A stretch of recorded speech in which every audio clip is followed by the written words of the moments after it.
UMGoBlue.com. By fans, for fans. Since 1999. Hello, welcome to this edition of the UMGoBlue.com podcast. This is Phil Callihan along with Clint Derringer. And we're going to preview Michigan's third game of the season versus Bowling Green. Being able to be back, in front of the best fans, playing with my guys, playing in the big house, the best stadium. I'm just excited to be back out there, man. It's nothing like game day. Well, Clint, what are you looking for in this one? Well, I hate to say it, but I think that's really the third iteration of a very similar structure here. The first three games of the season in the non-conference portion are all against opponents that are right about the same SP plus ranking overall, some fluctuation between offense and defense unit rankings, but in reality, I kind of expect this to be rinse and repeat in terms of what we see on the scoreboard. I think Michigan is now a 45-point favorite or so in the SP Plus model, and I think 40 points, the last line that I saw, on the odds makers. So expecting, a 5 or 6 touchdown victory for Michigan. Most of the experts are, and for us, we really want to try to zoom in on some of the details and try to get some indication that, maintaining the momentum where we've had it and cleaning up some of the stuff that we've seen some red flags or at least yellow flags. So the first question I have is we've talked a bit about how the new clock rules have impacted the game. I know the SP Plus predicts a certain score and it's looking at historical data. Do you think that that's realistic considering the new clock rules? I think so. Because a lot of the metrics to be tempo adjusted for SP Plus, they look at a lot of the per play metrics. So they normalize it to look at what you're doing per play, so that instead of, for example, you would do that because a team that maybe runs for 300 yards on, 40 runs is not the same as somebody who ran for 100 yards on, 10 runs. So to really figure out, to kind of normalize that across conferences and across opponents, the per play data would normalize that, and reducing or adding the number of plays in a game obviously wouldn't affect that average, that normalization. So if we were looking at raw totals, then I would say that matters. But most of what the basis of SP Plus is built more on a per play example. So more or fewer plays doesn't necessarily tweak the numbers, at least for that model. All right. So next question. Does the Bowling Green defense set itself up more to be exploited by the pass or the run? Yeah, that's a good question. And part of that is on their side. Scott Loeffler, their head coach, former assistant at Michigan, and their staff are going to have to figure out, they're going to have to kind of pick their poison, I would say. There's Michigan's history from 2021 and then certainly 2022 that would imply you want to make sure that you stack up and try to stop the run. We saw that with ECU, but UNLV chose to play it a little bit more balanced. They did not stack the box to quite the same extent, and were able to still have a little bit of success in stopping the run game, relatively speaking, for UNLV. So that decision, I would say, is going to be made by the Bowling Green staff. If I were to predict which they will choose, I think they'll also try to stop the run and make JJ McCarthy beat them through the air, where we may see a little bit of bracket coverage on Roman Wilson this particular week. And I say that just because he's been JJ's favorite target, especially when the pocket breaks down or when he's on the move. JJ seems to find Roman Wilson most frequently. And if I were going to try to take one of the passing weapons away with bracket coverage, I would take the opponent's favorite scramble drill target away. So I would expect that's what we'll see, is more of a run game, loaded box setup from Bowling Green. But on passing downs, I think they will be spending extra resources and attention on Roman Wilson specifically.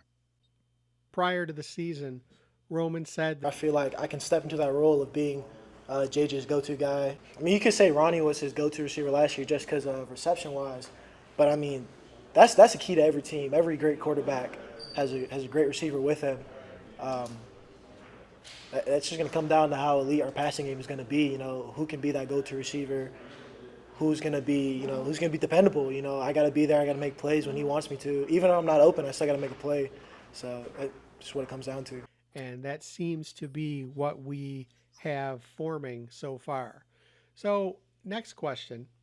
When you look at what's going to happen, so we've mentioned we have these first 3 games of the season. We had a noon game, we have a 3:30 game.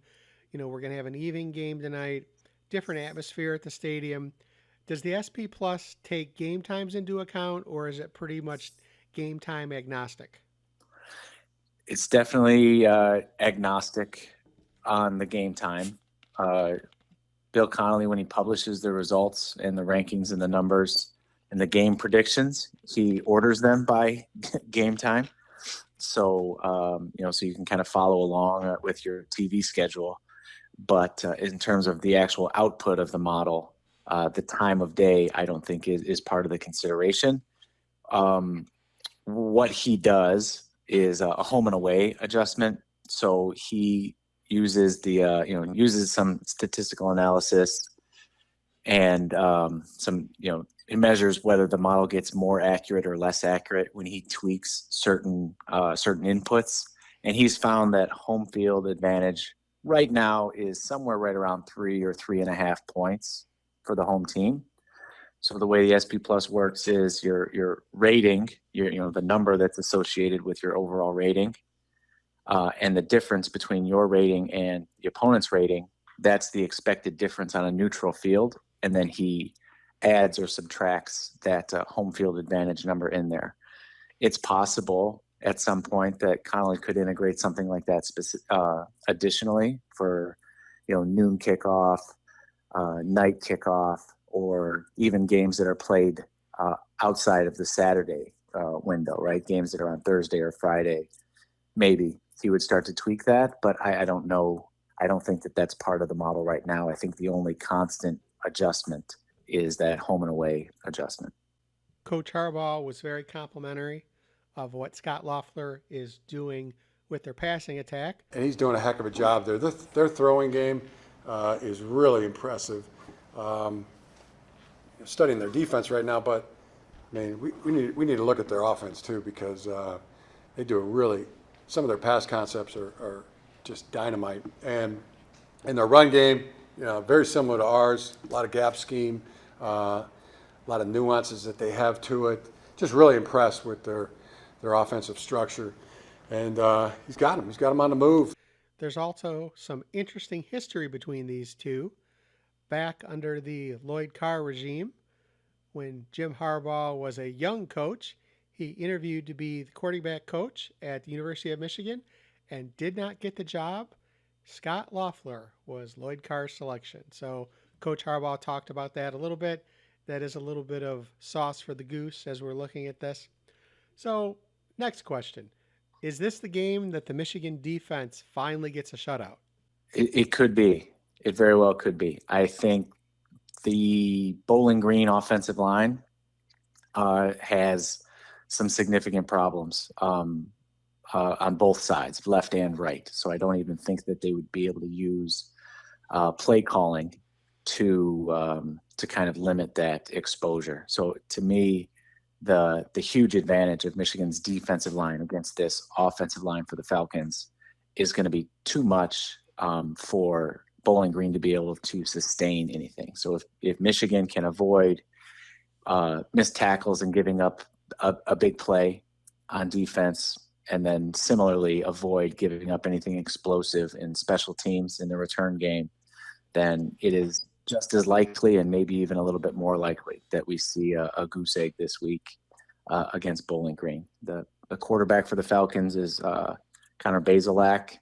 We've seen this quarterback before when he was with Indiana, and he really had two very up and down games so far this season. The first game, he threw 3 interceptions and really looked a little bit lost. The second game, he kind of righted the ship, looked a little bit more consistent, but that was against even an FCS opponent in Eastern Illinois. So I just don't think that they have a real scary threat that I would think they can rely on. And with such a huge disadvantage in the trenches, it's hard for me to envision them sustaining drives, putting together, a 40-yard drive even into field goal range without the benefit of, a big mistake, a blown coverage, a missed tackle. So if Michigan plays clean, I think we might be on shutout watch again late on Saturday night. So how is Michigan doing nationally in the SP Plus, both offensively and defensively after the first 2 games? So, and not surprisingly, they've stayed the same overall. They've stayed at the number 3 rank. The offense is heading downward after both weeks. And again, I think the easiest, simplest explanation for that is efficiency, success rate. And Michigan has just not been nearly as efficient as what the experts or what analysts like Bill Connolly would have expected in terms of efficiency and even maybe some explosiveness in the run game. So they have dropped, I believe, 7 spots on offense, and then defensively they've moved up, I think, 2 notches from the beginning of the season. So the SP Plus rankings certainly align with, I think, kind of the vibes around the stadium through the first 2 games. Some consternation about the offense, but the bottom hasn't fallen out by any means. And again, slightly surprised at how the defense is overachieving expectations again early in the season. So another thing we need to keep an eye on is that being a night game, Michigan will get to show off its fancy new lighting system that pulses and dims and has all kinds of color options. So looking for it to be very pretty on television. Clint, going back to the SP Plus, who is above Michigan? Who are they aiming for, and how big of a differential is that both on offense and defense? Well, that's a good question. I don't have the rankings in front of me. I know Georgia is in front of them, and I believe Ohio State is in front of them, or at least was in the preseason. Let me get I can get the rankings pulled up here, but it's the common characters for sure that have been at the top. Georgia, Alabama, Texas, Florida State, Michigan have all been circling right around that top 5, up and down a couple. And the interesting thing at the beginning of this particular season was that the top 5 or so teams were all within 1 or a point or a point and a half of each other. In the last few seasons, there's been kind of a clear tier 1 and tier 2, with 1 or 2 teams, usually Georgia, and then either Ohio State or Alabama kind of pulling away from the rest of the pack. And this year, there were 4 or 5 teams that were all really, really close to each other within a point and a half. So Michigan being right in that mix it's kind of additional evidence that that they're right in the mix for the college football playoff again. So after the second week, like I said, Georgia number 1, Ohio State 2, Michigan still at 3. Georgia has kind of pushed upward a little bit from the preseason. Their rating now is up to 30.6. That's 2 points ahead of Ohio State. And Michigan's still about 0.9 behind Ohio State. And they are about 0.6 in front of the number 4 team. Surprising a little bit is Penn State. So Big Ten East has 3 of the top 4 SP Plus rated teams right now. And then at number 5 is Alabama, even after the loss at home to Texas, right? Because they start so far ahead in these computer ranking systems based on their talent advantage and recruiting ratings, that even a one poor performance and a loss just doesn't drop them as much as would seem logical. So you get Alabama at number 5, and Texas, who beat them on the road, comes in at number 10. So it's the usual suspects.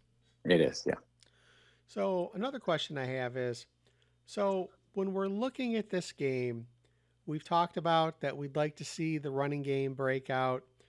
We have questions about who the backup quarterback is. We've also talked about how Michigan's secondary has been a little dinged up. What would you like to see offensively and defensively out of this game? And again, as Michigan kind of heads out of the quote unquote non-conference preseason, right, and heads into Big Ten play next week versus Rutgers. Of course, there's always the no injuries, which we can sing in a chorus, right? What would you like to see? What kind of nuance? What kind of player? What kind of wrinkles would you like to see both offensively and defensively in this game for Michigan?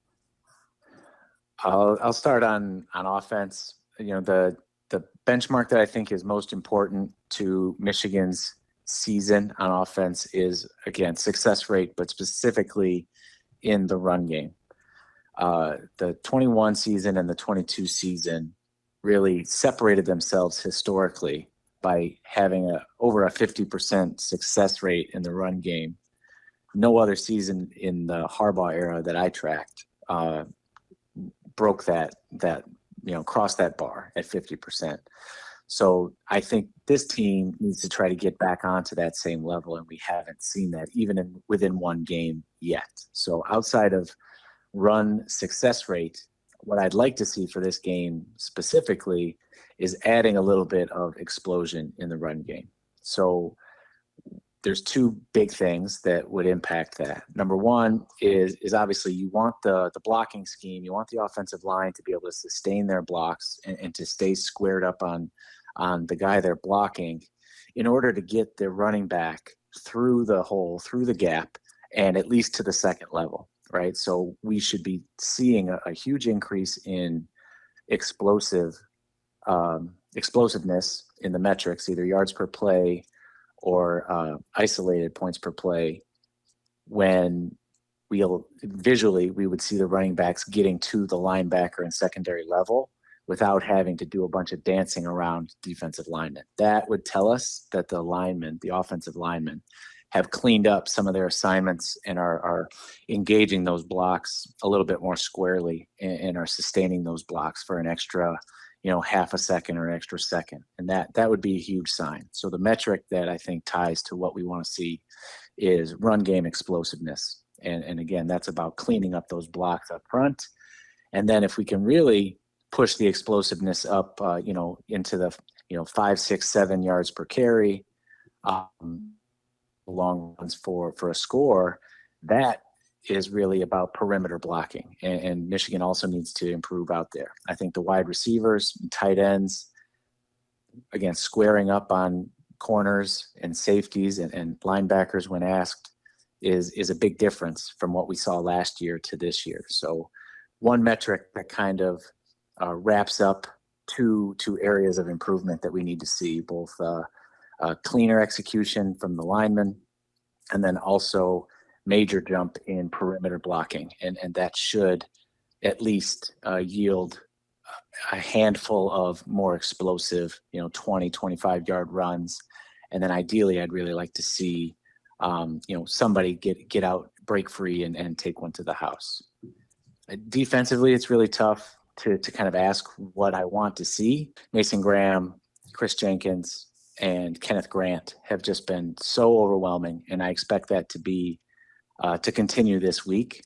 So what do I want to see is a couple more tackles or sacks that are generated by the edge players, Braden McGregor, Derek Moore.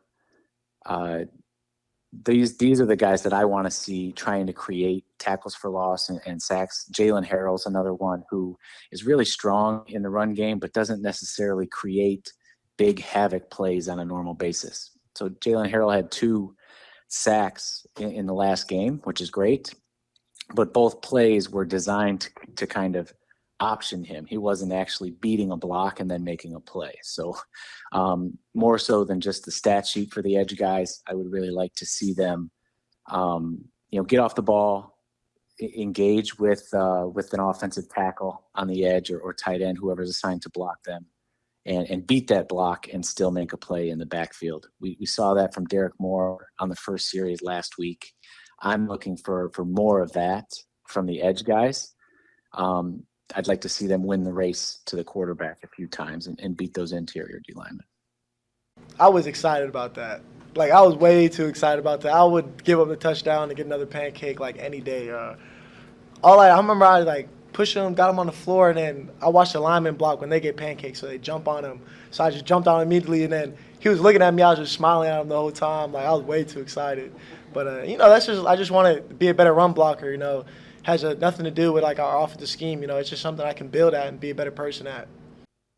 Yeah, absolutely right. And consistency means not only, Roman Wilson every play that he's blocking, but in your 3 wide receiver sets, when you're flexing the tight end out, you need all 3 of those guys to square up on those blocks. It only takes one less than average, right? One iffy block to let a guy slip off and make a tackle. And those 3 and 4 yard runs this year were likely 12 and 15 yard runs last year at this time. And the last piece of it is still the running backs. I think you and I agree that Blake Corum and Donovan Edwards look like they're still out of sync with the linemen in terms of timing. Maybe not seeing some of the cutback lanes or additional opportunities that might be there, and both of the guys had a lack of like physical integration in fall camp. Right, those guys were mostly held out of the contact, full offensive line, defensive line, run game drills to avoid, putting in the extra mileage on those guys. So you can tell that they're still knocking the rust off. And that's why I would like to see some of those more explosive plays, because that indicates not only those block improvements, but maybe the vision running backs and the timing is also to kind of meet our expectations. What I'd really like is to see Michigan just run away with it at halftime and see, a whole half of, backup offense. I don't know if that's going to happen. That's another thing I don't like about this new running clock is it takes longer to really engage and run the score up. And again, that's what we're expecting here. But I would like to know who the backup quarterback is so we can, kind of evaluate that. And again, I hope that that's because Michigan is up by so much, not because it's any necessity. Yeah, and I am assuming that we get to that garbage time phase in the second half. I am very interested to see Alex Orji come in at quarterback and to see how they integrate him into the running game. I still am hopeful that they're going to create a role for him like they did for JJ a couple years ago as the running quarterback. I think that may be especially a potent weapon once they get down near the goal line or in short yardage, where we've already seen Michigan turn the ball over on downs a couple times by just slamming that dive play into the middle of the line. I think adding Alex Orji as a read option threat in those short yard would be a welcome addition. And looking back to last season, came into the season with JJ and Cade McNamara in a quarterback battle. Cade was injured, and many people believe that JJ had won the quarterback battle before that happened, but Cade being injured, took any question away. Season before that, you had JJ and Cade, and you knew that while Cade was the starter, that if something happened, it was going to be JJ. And you can agree, whoever is your favorite flavor of ice cream, right? They were both really good quarterbacks. We have JJ, and we don't know what else we have right now. So again, nothing, no, not to disparage anybody who is Q2, Q3, Q4, or QX, right? But I don't think we have that definition. So I would like to know that just from a practical point of so that that person can separate and get more reps in practice, and so we kind of have an idea of what our worst case is, and gearing up for hopefully many games where Michigan is going to, lead by a fair amount, and see which quarterbacks are going to get in. So, again, these are the kind of things you look at this point in the season. And again, looking at the dashboard, you know, it's easy to point at the things we don't like, but things are going about as well as you could have hoped for at this point. We haven't had any serious injuries, and both games so far have been, extended scrimmages, right, in the big house. And I think we're pointing toward the same kind of scenario tomorrow.